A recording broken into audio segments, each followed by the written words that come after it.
What's up, ghosts and goblins? My name's Seth, and we are back in some more Trove, and today we're going to be talking about Luxion.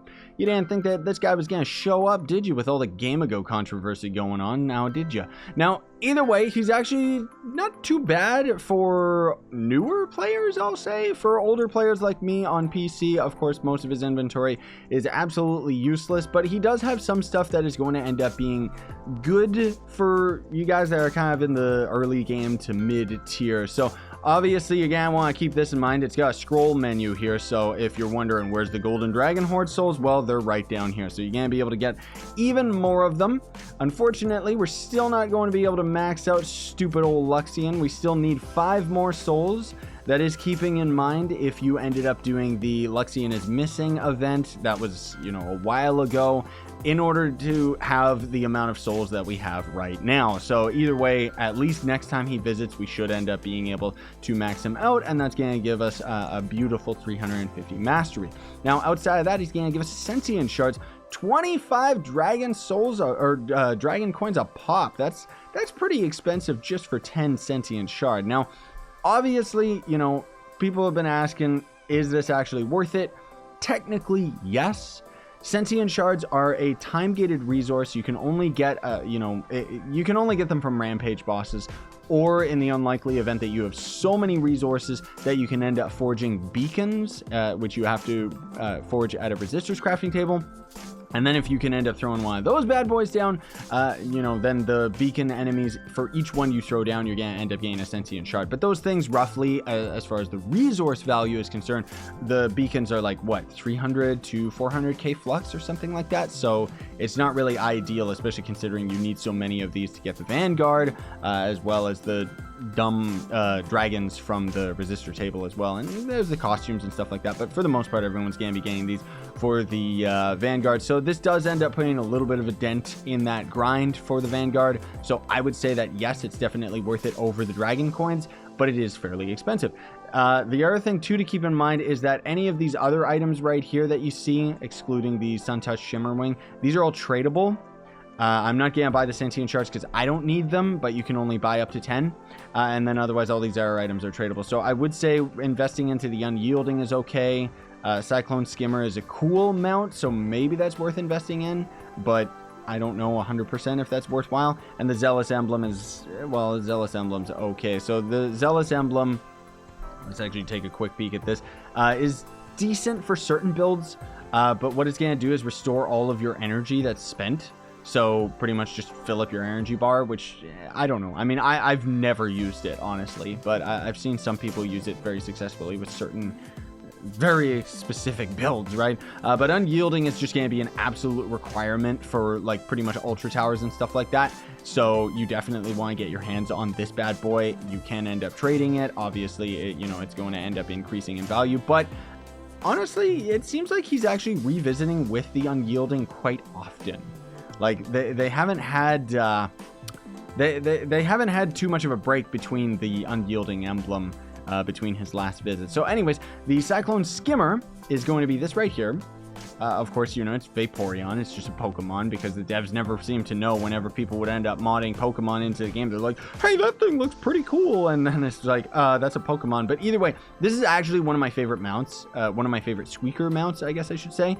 Very, very beautiful. Very, very cool. And, of course, it doubles as a gliding mount. So, definitely one worth picking up. That's for absolute certain. Like, I love this thing. Even if you're not going to end up picking it up to sell it, if you don't have this mount, it is beautiful. Dude, like, it just, I don't know. It's just really cool. I just really, really like the whole flying squirrel thing. But on top of it, this one just being all dark and glittery and stuff. And it's just like, yeah, it's just so cool, dude. Like, I love it. And then there's going to be, where is it? Do I have the ally on this guy? No, I don't. I guess I have it on my Ice Sage. So then we got the Wacky Waffle, which is going to be this right here.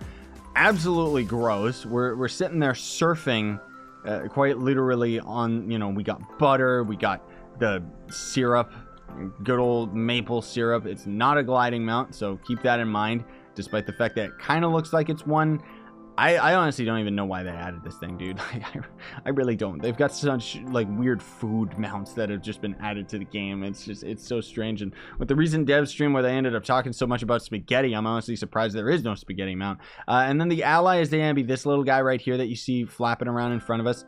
It was from an event back in the day, so obviously it's completely unattainable. You were going to grab it just for the mastery. It's only going to give you 10 mastery though, so it's pretty much just for mastery farmers, because the stats that you actually get off of it is 9% to magic damage and 30 magic find, which can be pretty good for a starting player. 30 magic find for, you know, for 60 dragon coins, but there are definitely better allies out there for it. So is it something you want to pick up? I don't know. It's completely up to you guys. It's untradeable though, and again, there's like no way of attaining this thing, so you might want to pick it up even if just for the mastery. And it's kind of cute, kind of cool. I don't know. I like it, but I still wanted to see like I still want to see like reskins of this thing to just be either like more generic butterflies or darker themed butterflies and stuff. I mean, the fact that it's like a little golden butterfly is still very beautiful. I do like it. I guess we do already have the other butterfly allies from the treasure isles though, don't we? I don't want to scroll through all of that. And then we got the Fantatar. Oddly enough, like this thing, as far as I recall, I think this was a chaos chest item last year, or no, it was a free promo mount. So I think every now and then you can still get this as a free promo mount. I have a video on it. You just gotta check my playlist that talks about like the free promo mounts and stuff like that. I honestly don't remember. I think it was from MMO Hut or something like that, because they had a lot of, I don't know, weird promotions through them. Don't know if that's still around. I've heard that they keep restocking codes here and there, but I don't know if they will anymore now that Game Go's in charge.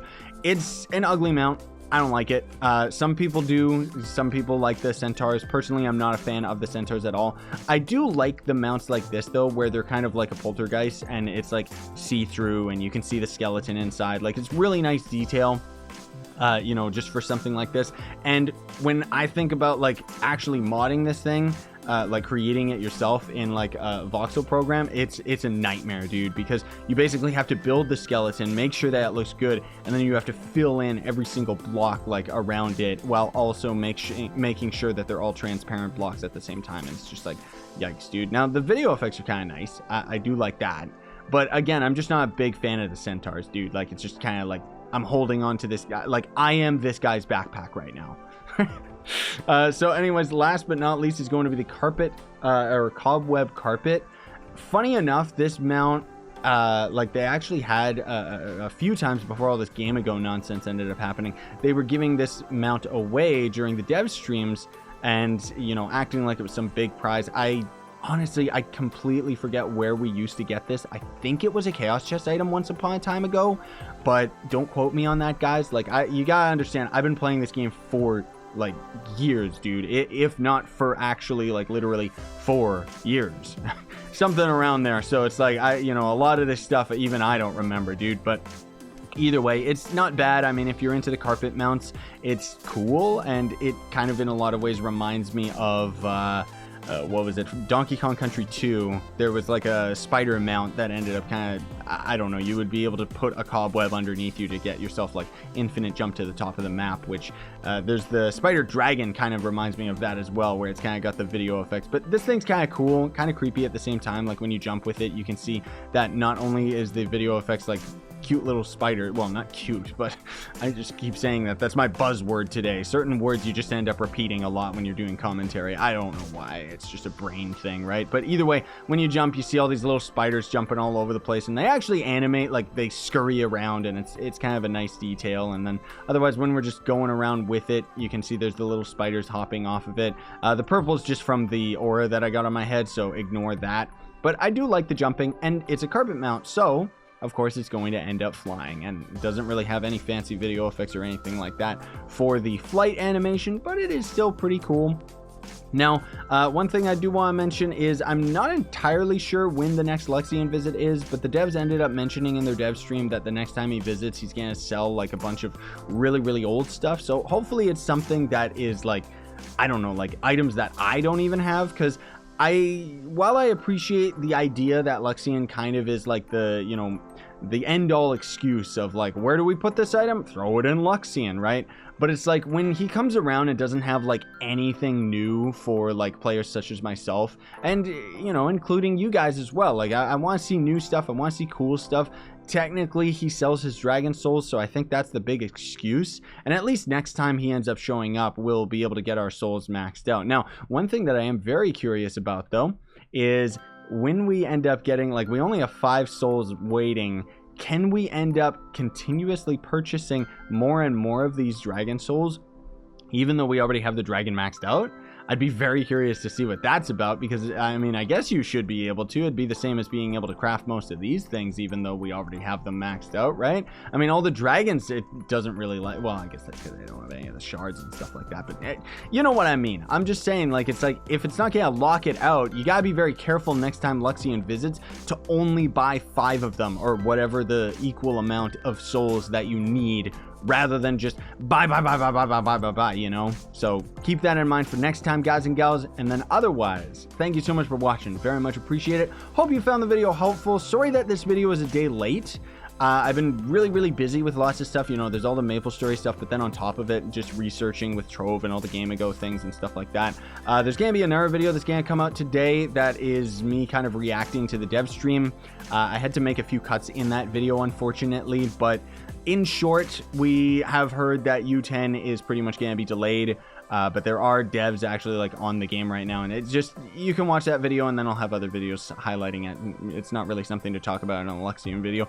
Thanks for watching though. Don't forget to like, sub, hit that notification bell. If you want to support me, you can always sponsor the YouTube channel with the join button down below, or buy some of my real life merch that's in the description, as well as if you don't have any money but you still want to help me out, check the link down below to Gawkbox. It's a way that you can donate to me for absolutely free by playing phone games that literally takes like 2 minutes of your time, if not less. Sayonara and stay epic, everybody.